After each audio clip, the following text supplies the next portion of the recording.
Hi, I'm Daniel. I talk about education and careers in STEM, especially computer science and biology. I'm going to be talking about one of the last classes I took at WGU, which was data structures and algorithms 2.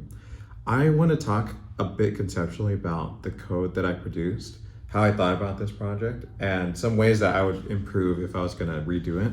I haven't posted this code online to adhere and respect the academic integrity policies for WGU. And I will say though, I feel okay talking about some things about my code and giving some screenshots and video of some code snippets. That way I don't completely give away the whole code, but talking about a few pieces, I feel that's okay. And like I said, I'm not gonna post the code, so someone would have to manually copy and paste this. Getting into it, conceptually, the problem or the thing you have to solve is delivering all 40 packages to the different destinations they have to go to and keeping the total miles traveled by all the trucks under 140 miles. Here are some things to keep in mind. There's a number of different requirements that are laid out in the CSV file or the Excel spreadsheet that talk about what each package needs to do. So some packages need to get delivered on a certain truck. Other packages need to get delivered by a certain time. So you need to keep track of what that looks like. You also need to keep track of some packages that are delayed on a flight. Those packages won't be at the hub until 9:05. I mention that because it might be tempting to list the status of all packages as at the hub at 9:05, but that's actually not accurate. Some won't get there until that time. So you need to make sure that before that time, the status of those packages is different. I mentioned all that just to say more broadly, you have to keep track accurately of the status of each package across time. So from 8 a.m., the start time, to the time the last truck stops moving. There's different ways to do that, and it's up to you to figure out how you want to go ahead and do that. Some other things to keep in mind are that you have 3 trucks, but you only have 2 drivers. You can alternate which truck a person's using, but it has to make logical sense. You can't have someone go do a stop and then stop in some random place in Utah where the WGU delivery system is happening and then teleport back to the hub and start driving another truck. That doesn't make logical sense.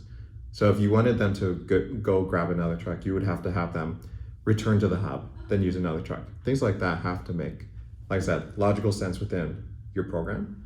So make sure that you do all that. Here's one way that I started getting this going for me. I started with the main file where you have to put identifying information about who you are, your username, the class title. I wanted to get the UI created right away. That way it would help me understand what I need to actually code to get this working. So if we run this, we'll see that this UI for user is one of the first things that pops up. So we have, you don't have to do it exactly this way, but the way this is structured, we have 4 options. One says print all package status and total mileage at end of trip, and then you can read the rest. So if we put 1, this is going to print all the packages, all the data, and it's also going to tell you when they were all delivered and on what truck they were delivered. When I submitted this, I submitted it 3 times. The first time I messed up on getting the address corrected for package number 9. The second time I didn't list which, or both times I guess, but they caught it the second time. I didn't list which truck each package was delivered by. So you want to make sure you do that somehow. So what mine is doing, it's just telling you, okay, package 1 was delivered to this address at this time. This is the ending status. This is also the delivery deadline. So you have to make sure that the delivery time for all packages is done earlier than the delivery deadline. At 8:37 is earlier than 10:30, so we're all good. This was delivered by truck 2. Let's say we go to a package like one down here.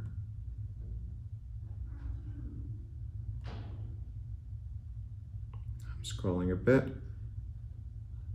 but I'm looking for one. Okay, cool. I probably missed a few, but 38 says can only be on truck 2. And we see that the truck number is truck 2. And you want to be very clear about that. Let's say we want to look at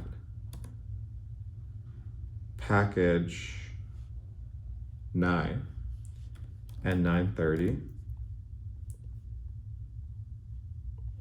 If we scroll to package 9, we'll see that the original address, 300 State Street, is listed at 930.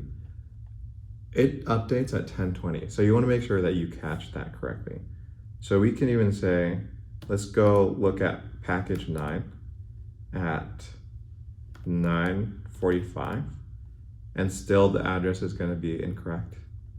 But now if we look at it at say 11, the address is corrected to the new address because at 1020 it's updated. And we also can see it's been delivered by this time on truck 2. Your program has to be able to handle inputs like this, where for specific packages, it needs to be able to show when it needs to be able to update the status accordingly based on the instructions. What I can say too is if we look at the code, how is it doing that for me? There's a lot of ways to handle things like that. Like I said, I won't show all my code, but one thing I'll say is that what's happening is that I wanted to make sure that I handled the very specific requirements manually. So what I did, I essentially loaded up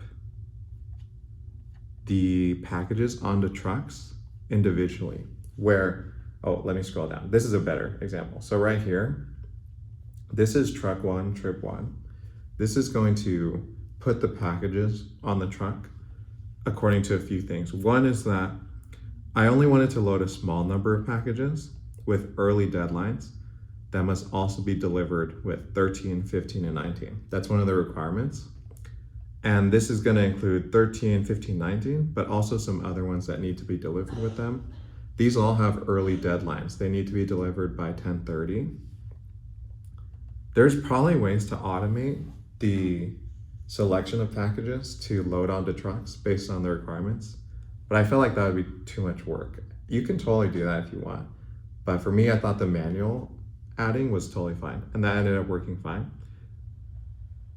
Another thing I'll mention conceptually is that one area I would definitely improve if I was trying to make this really robust is the manual creation of distance matrices and address arrays for each trip.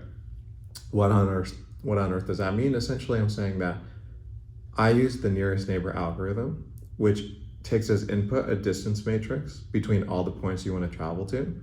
And then at each point, it selects the closest next point in the set of untraveled points.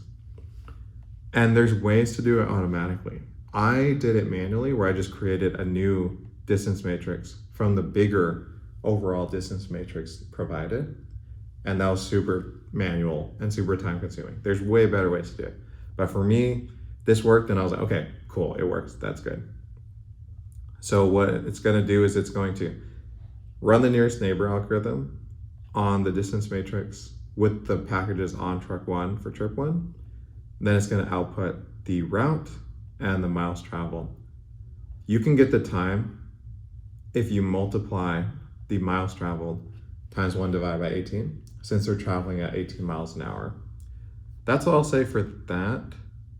Here, the nearest neighbor algorithm, I won't show too much. What I'll show though is things like the time handling. So I'm saying that this is another thing where there's way better ways to do it than how I did it. But what I did here is I wanted to make sure that I could catch when to change the delayed status of those packages that are delayed on the fly at the right time.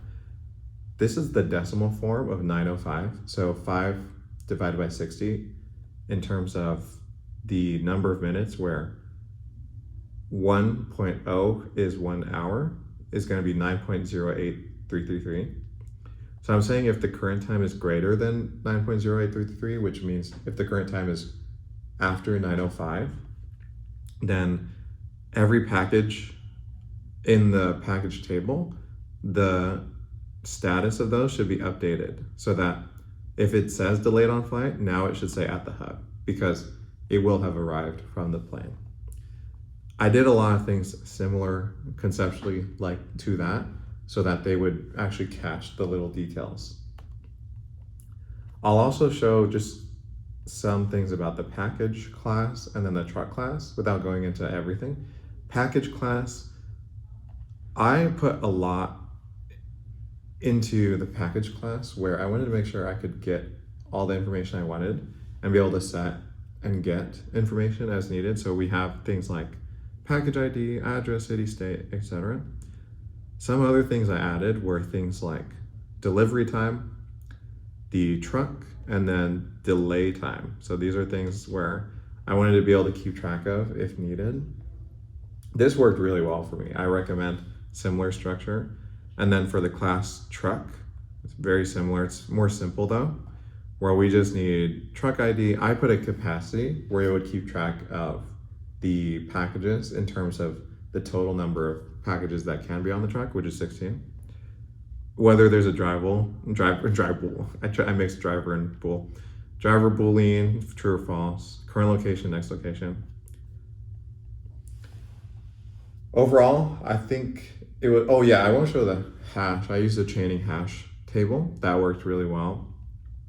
I will say the write-up, there's 2 write-ups. Task 1 write-up as of the recording of this video, or when I did it, was a lot of work. You have to make sure you get the algorithm and the big O notation, the space-time complexity of your algorithm correct.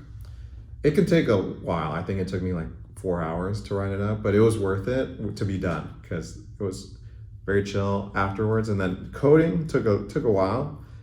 I think the total amount of time it took me was probably 40 hours.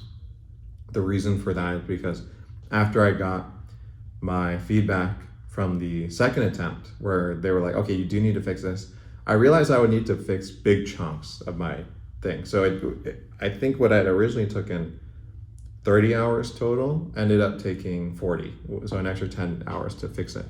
You can do it way quicker. I'm sure if you know data structures, you know Python, you're a really good reader and you catch all the details you need to keep track of, you can probably finish it in 10 hours, maybe less, I don't know. But for me, it took that time and then it was done, so which is good. Overall, I think this was a good project with some frustrations. I get why they ask for the things that they do. I do think though, some of the requirements are a little bit weird, but overall it's a good experience. I walked away feeling more competent with this sort of project. So I hope that was helpful.